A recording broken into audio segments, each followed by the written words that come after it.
बिस्मिल्लाहिर्रहमानिर्रहीम। अस्सलामुअलैकुम वरहमतुल्लाहि वबरकातुहू। मेरा नाम शाज़मा ज़ैनब शेख है।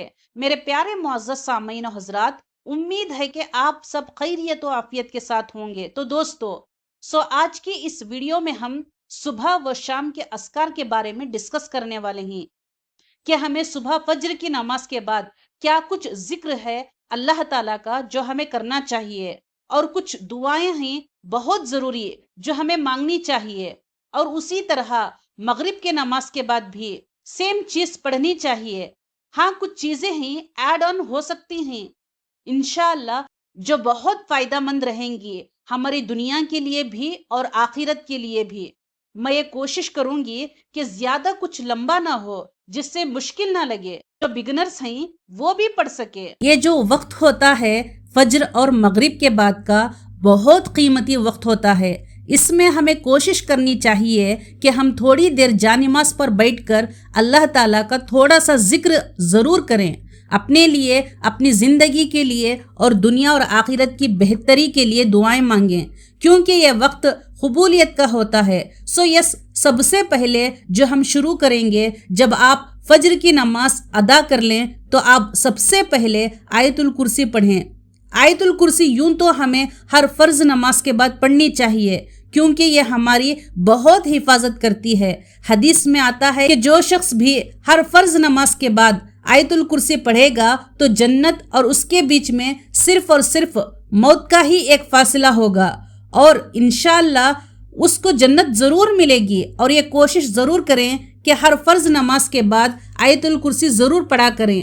जब आप आयतुल कुर्सी पढ़ने के बाद दिन में 100 मरतबा अस्तगफार ज़रूर करें, और अगर आप बिगनर हैं तो कम से कम 10 मरतबा ज़रूर पढ़ा करें।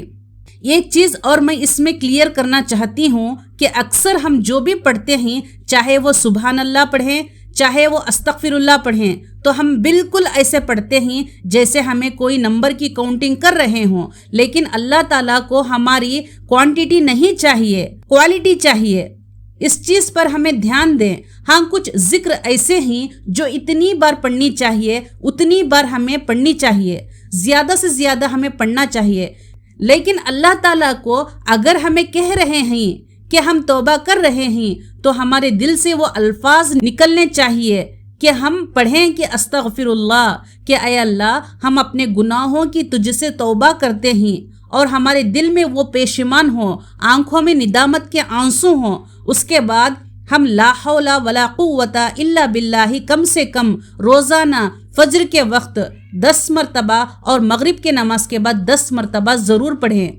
हदीस में आता है कि रसूल अल्लाह सल्लल्लाहु अलैहि वसल्लम ने फरमाया, जो शख्स ज़्यादा से ज़्यादा ला हौला वला कुव्वता इल्ला बिल्लाह पढ़ेगा तो उसके लिए ये 99 दुख और बीमारियों की दवा है, जिसमें सबसे हल्की बीमारी फिक्र और परेशानी है, जो वो दूर होगी। आजकल तो हर इंसान हर लाइन से परेशान है और डिप्रेशन का शिकार हो रहा है, तो हमें चाहिए कि इस जिक्र को कसरत से करें, चलते फिरते उठते बैठते जितना हो सके उतना करने की कोशिश करें। जब हम ला हौला वला कुव्वता इल्ला बिल्लाहिल अलील अजीम पढ़ते हैं, उसके पढ़ने के बाद हमें 7 मरतबा हस्बी अल्लाहु ला इलाहा इल्ला हुवा अलैहि तवक्कलतु व हुवा रब्बुल अर्शिल अजीम, ये जो दुआ है पढ़नी है 7 मरतबा।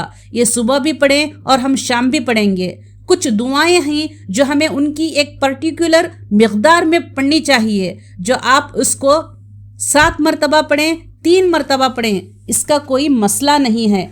तो ये दुआ एक ऐसी दुआ है जो हम कहते हैं कि हस्बी अल्लाहु, जो कि अल्लाह हमारे लिए काफ़ी है, तो इसका मतलब यह है कि हमने उस पर तवक्कल कर लिया है और अपने पूरे दिन की जो भी मामलात हैं वो सब अल्लाह के हवाले कर दिए हैं, तो अल्लाह हमारी सारी चीज़ों को संभाल लेता है। और ये दुआ बहुत पावरफुल और मैजिकल दुआ है कि आप उसे ज़रूर पढ़ें। इस दुआ को अपनी ज़िंदगी का हिस्सा बनाएं तो यकीन करें कि अल्लाह हमारे लिए ऐसे काफ़ी हो जाएगा कि आपने कभी सोचा भी नहीं होगा। कि जब अल्लाह ताला साथ देता है ना, तो बहुत बेहतरीन साथ देता है। और इस दुआ के पढ़ने के बाद हम 3 मरतबा, एक और दुआ है जो हमें पढ़नी चाहिए, तो تو جب آپ یہ دعا پڑھ لیں گے تو اللہ تعالیٰ آپ سے راضی ہو جائیں گے، دنیا میں بھی اور آخرت میں بھی۔